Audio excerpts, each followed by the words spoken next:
That is the twinkle.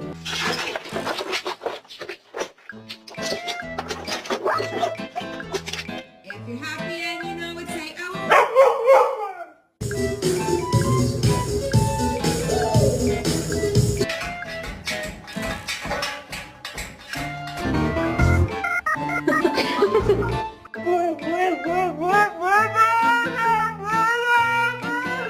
You're adopted. I'm sorry. I'm damn near so horny I can fuck a dog.